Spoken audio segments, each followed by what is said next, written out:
બળાકાકા, હવામાનમાં ઠંડીનું જોર કેવું રહેશે આગામી? જ્યાં સુધી મેડિટેરિયન સીમાંથી ભેજવાળા પવનો આરબ કન્ટ્રીમાં થઈને પાકિસ્તાન સુધી નહીં આવે ત્યાં સુધી ગાત્રો થીજવતી હાડ થીજવતી ઠંડી પડવાની શક્યતા રહેશે નહીં. આમ છતાં આગામી 48 કલાકમાં ઉત્તર ગુજરાતના મહેસાણાના ભાગો, બનાસકાંઠાના ભાગો ઉપરાંત ડીસાના ભાગો અને સાબરકાંઠાના ભાગો ઉપરાંત પંચમહાલના ભાગો, કચ્છના ભાગો, અમરેલીના ભાગો, જૂનાગઢના ભાગો, રાજકોટના ભાગો, આ ભાગોમાં લગભગ 48 કલાકમાં સવારના ભાગમાં ભારે ઠંડી પડવાની શક્યતા રહેશે. ન્યૂનતમ તાપમાન લગભગ ઉત્તર ગુજરાતના ભાગોમાં 13 ડિગ્રી સેલ્સિયસ જેવું થવાની શક્યતા રહેશે.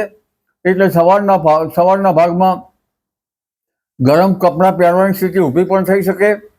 આ ઉપરાંત પંચમહાલના ભાગોમાં પણ આગામી 48 કલાકમાં ન્યૂનતમ તાપમાન 13 ડિગ્રી સેલ્સિયસ જેવું થવાની શક્યતા રહેશે.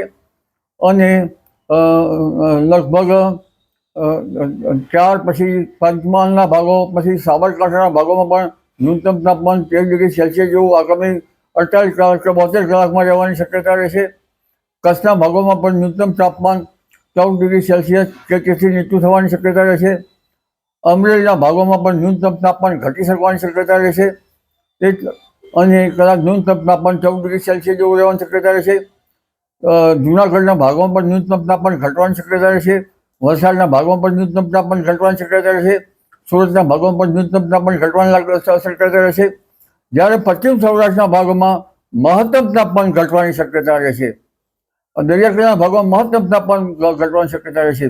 એટલે આગામી 48 કલાક ને 72 કલાક રાજ્યના વિવિધ ભાગોમાં ઠંડી માટે લગભગ સવારના ભાગમાં જે જનધને કાળજી રાખવી ઈચ્છ રહેશે. અને મહત્તમ તાપમાન લગભગ 32-33 ડિગ્રી સેલ્સિયસ રહેવાની શક્યતા રહેતા જે વાયરલ ડિસીઝ અને બીજા ડિસીઝ જે આવે એ ફેલાવાની શક્યતા આવા વખતે વધારે રહી શકતી હોય છે. લગ્નની સિઝન પણ શરૂ થઈ છે, તો એમાં માવઠાની કોઈ આગાહી ખરી? હમણાં લગ્નની સિઝનમાં માવઠાની આ શક્યતા નથી, પરંતુ હમણાં ઠંડી અને લગભગ કચ્છના ભાગોમાં પવનનો ફૂંકાવાની શક્યતા રહેશે. પરંતુ તારીખ 21, 22 અને 23માં એક બીજો પશ્ચિમી વિક્ષોભ આવશે, જેના કારણે દેશના ઉત્તરીય પર્વતીય પ્રદેશોમાં પુનઃ હિમવર્ષા થતાં ઠંડીનું જોર વધશે. આ વખતે પણ જે મહત્તમ તાપમાન છે એ ઘટવાની શક્યતા રહેશે અને કંઈક ઠંડીનો ચમકારો વધવાની શક્યતા રહેશે.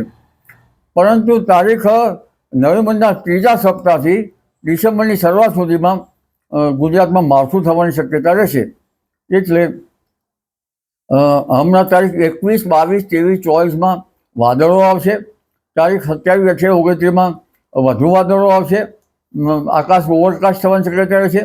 એટલે નવેમ્બરના ત્રીજું સપ્તાહ અને ડિસેમ્બરના પ્રથમ સપ્તાહમાં એક અરબ સાગરમાં સાયક્લોનિક સર્ક્યુલેશન બનવાની શક્યતા રહેતા વરસાદ થવાની શક્યતા રહેશે.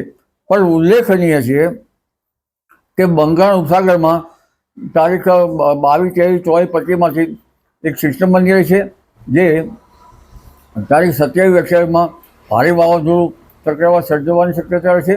અરબ સાગરમાં 19 થી 22માં હળવું દબાણ ઊભું થવાની શક્યતા રહેશે.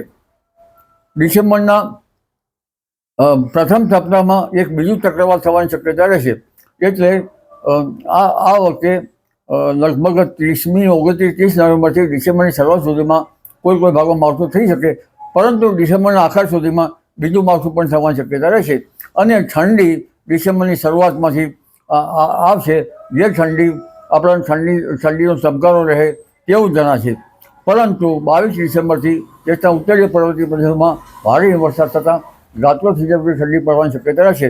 જ્યારે 28 ડિસેમ્બરથી પવનની સાથે ઠંડીનું મોજું અનુભવ આવશે. જો આ વખતે વાદળો છે તો ઠંડી 1-2 દિવસ મોડી થશે. એટલે આ વખતે કાશ્યપિયન સમુદ્રમાં ની સ્થિતિ જોતાં ત્યાંની સ્થિતિમાં લગભગ જે ત્યાંથી વાદળનો સમૂહ લઈ વાદળનો સમૂહ લઈને આવતો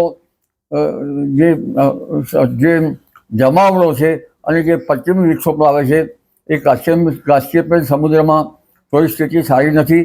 ભૂમધ્ય સાગરમાં સ્થિતિ સારી થાય તો જ લગભગ ઉત્તર ભારતમાં વેસ્ટર્ન ડિસ્ટર્બન્સ આવી શકવાની શક્યતા રહેશે. અને જ્યાં સુધી મજબૂત વેસ્ટર્ન ડિસ્ટર્બન્સ નહીં આવે તો લગભગ ઉનાળામાં સ્થિતિ બગડી શકે છે. કારણ કે હવે ગ્લેશિયર પીગળવા માંડ્યા છે, પરંતુ નદીઓમાં ખતરો ઊભો નહીં થાય. આ વખતે શિયાળામાં લગભગ સખત ઠંડી પડવાની શક્યતા રહેશે અને દેશના ઉત્તરીય પર્વતીય પ્રદેશોમાં હિમસાગર બનવાની શક્યતા રહેશે. જી.